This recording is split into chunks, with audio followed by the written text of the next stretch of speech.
Hey everyone, and welcome back to my channel.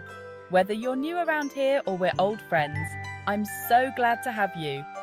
You know, life can get pretty chaotic, especially when you're juggling work, kids, and everything in between. Trust me, I've been there. That's why I wanted to create this video, to share some of my tried and true parenting hacks that have been lifesavers for our family. These are simple, practical tips that can make a world of difference in your daily routine. We're talking about everything from taming the morning rush to getting dinner on the table without a meltdown. So grab a cup of coffee, get comfy, and let's dive right in. I can't wait to share these ideas with you. Okay, let's start with the heart of an organized family. The calendar. And I don't mean just any calendar. I'm talking about a big, beautiful, centrally located family command center. Think of it as a visual roadmap for your entire family. We have ours hanging in our kitchen, right where everyone can see it. It's the first thing we check in the morning and the last thing before bed. Now, the key here is to get everyone involved. Chip and I sit down with the kids every Sunday evening and map out the week ahead. We're talking soccer practices, school events, work trips. Everything goes on the calendar. The kids love having their own colour-coded markers to add their activities. It gives them a sense of ownership and helps them visualise their week too. And let me tell you, it makes those "what are we doing today?" questions a thing of the past. But it's not just about keeping track of appointments. We also use our calendar for meal planning, grocery lists, and even just jotting down little reminders. It's amazing how much smoother things run when everyone is on the same page. And the best part? It doesn't have to be fancy. You can use a chalkboard, a whiteboard, a giant wall calendar, whatever works for your family and your style. Trust me, once you embrace the family calendar, you'll wonder how you ever lived without it.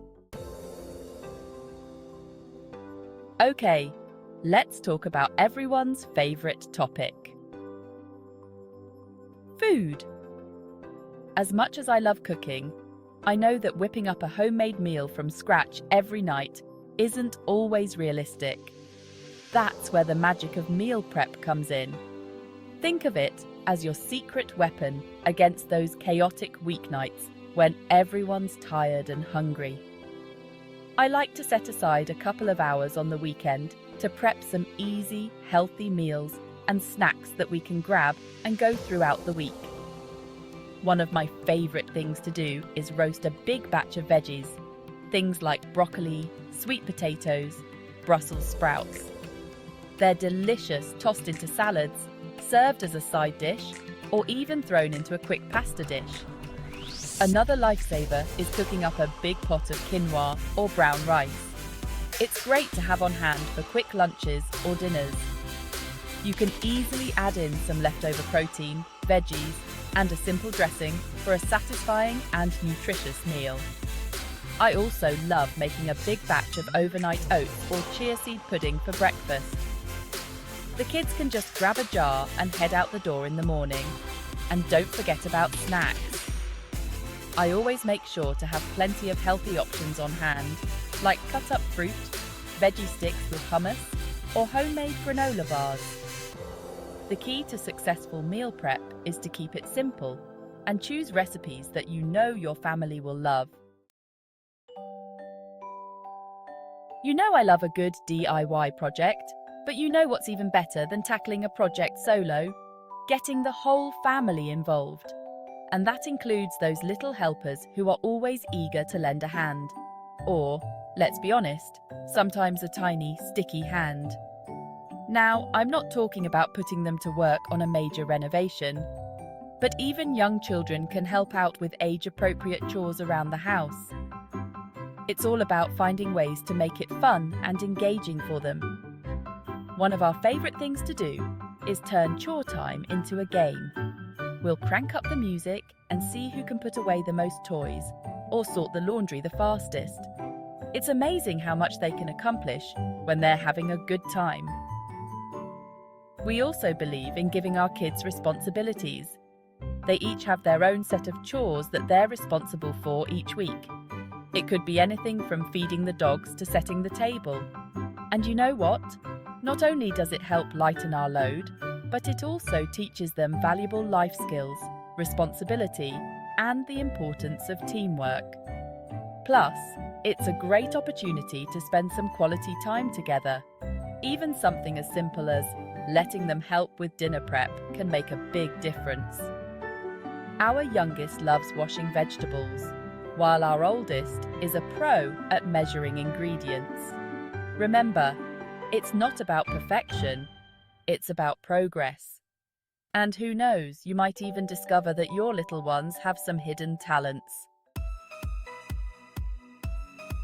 Now, even I have to admit that there are some pretty amazing apps and tools out there that can make parenting a whole lot easier. One of my favorite discoveries has been grocery delivery services. Ordering groceries from my couch and having them delivered is a game changer. Another lifesaver has been family calendar apps.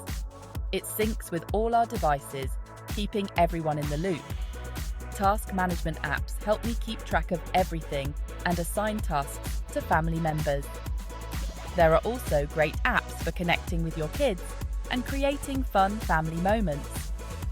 So don't be afraid to embrace technology and let it work for you. Okay, let's talk about something that's often overlooked in the midst of all the hustle and bustle of parenting self-care. Now, I know what you're thinking. Joanna, when do I have time for self-care? And trust me, I get it. But here's the thing. Taking care of yourself isn't selfish. It's essential. You can't pour from an empty cup. When you prioritize your own well-being, you're actually better equipped to handle the demands of parenthood. Self-care doesn't have to be complicated or time-consuming. It's about finding small moments in your day to recharge and do something that brings you joy. For me, that might mean waking up a little early to enjoy a quiet cup of coffee on the porch before the kids wake up, or taking a few minutes to myself to read a few pages of a good book. Sometimes it's as simple as taking a long, hot bath after the kids are in bed. It's amazing how rejuvenating a little bit of alone time can be. And you know what?